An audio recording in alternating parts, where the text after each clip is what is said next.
Good morning. Let's discuss our new chapter, An Introduction to C++. In this chapter, we are going to discuss various features of the programming language called C++. C++ or CPP is a general purpose programming language, and also it is an extension of another programming language called C. The C++ is a high level language, or we can say it is a third generation computer language or 3G. And the C++ uses object-oriented approach during the programming.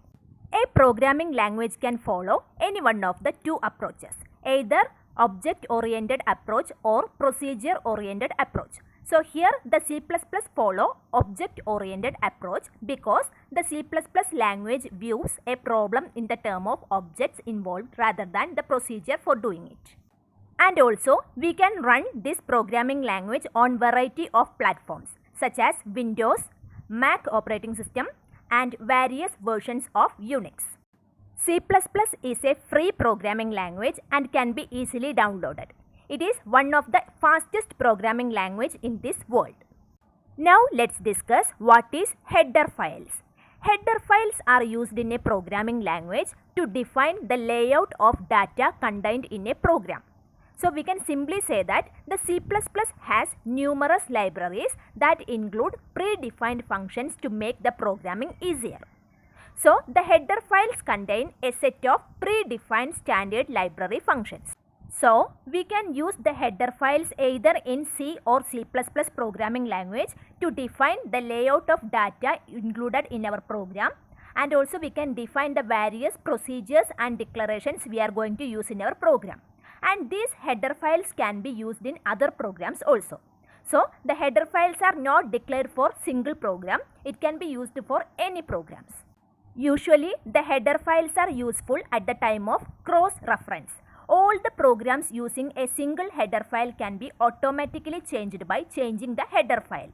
So it also saves the time of the programmer, and the programmer does not need to write the same code again and again if we are using a header file in a program.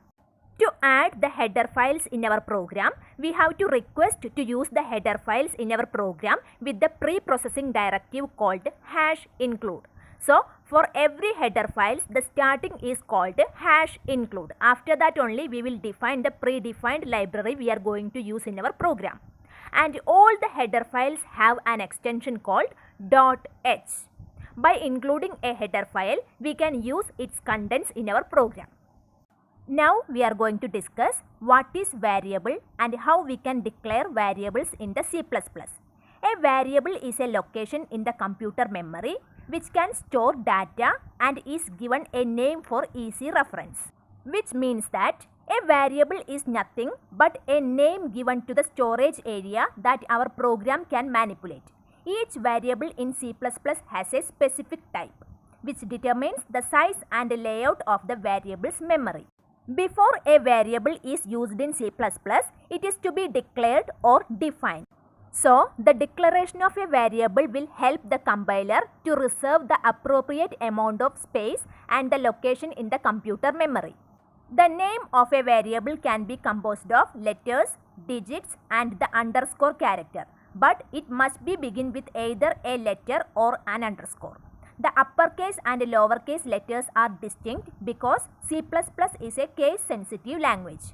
Here you can see some examples of variable declaration. Int roll number. Roll number is an integer variable, that's why we have used the data type int. Second one, char name. Char stands for character. Whenever we are typing a name, it is a combination of various characters. That's why we have to use the data type char for defining a variable name. And last one is float average. Whenever we are finding an average, it may be a floating point number or a decimal number.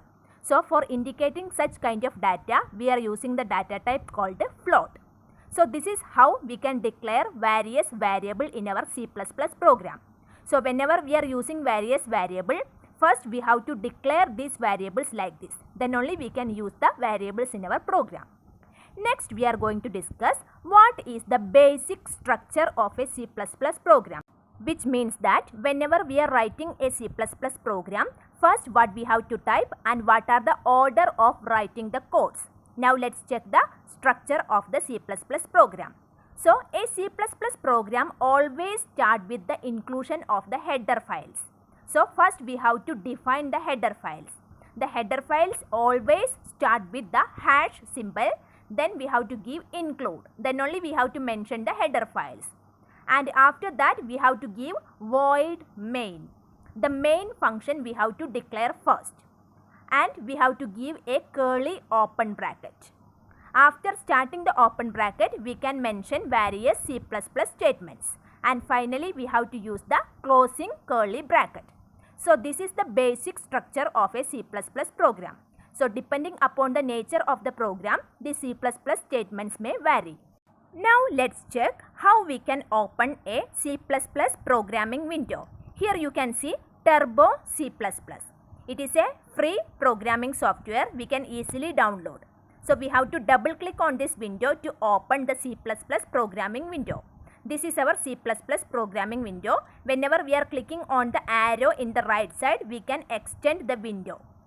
First, let's check how to get a new page for writing the codes. For that, we have to go to File, then click on the New. Now we got a new page. This is how we can take a new page in C++. To open an existing program in C++, first we need to click on the File tab, then go to Open. There we can see a dialog box. Click and select the file from the list. Then we can go to the option called Open. This is how we can open a page from our C++ window. And also we can press on the F3 key on the keyboard to open the Open File dialog box. To close and open the program, we can click on the Close button on the top left corner of the program window. Here we can see one green color button. This is the Close button. We can click on the Close button to close our C++ window. Now let's check how to run a program in C++. For that, first we have to open an existing program. So now I have opened a program of adding two numbers. Now let's check how to run this program. For running a program in C++, we have to click on the Run to open a drop-down list. And after that, we can click on the Run. Now we can see this is the output window. So the programming window we can see in blue color and output window we can see in black color. Whenever we are clicking on any key on the keyboard, then we can go back to the programming window. We can also press the Ctrl and F9 keys together to run the program. If you want to run a C++ program, we can click on the File tab and click on the Save button. Then one Save As dialog box will appear. We can give a name for our file and click on the option OK. So this is how we can save a program in C++. So today we have discussed about the programming language called C++. And also we studied what is header files in a programming language, how to declare various variables in a programming language, how to open a program in C++, how to close a program in C++, how to run and save a program in C++. I hope all of you understood today's portion. Thank you. Have a nice day.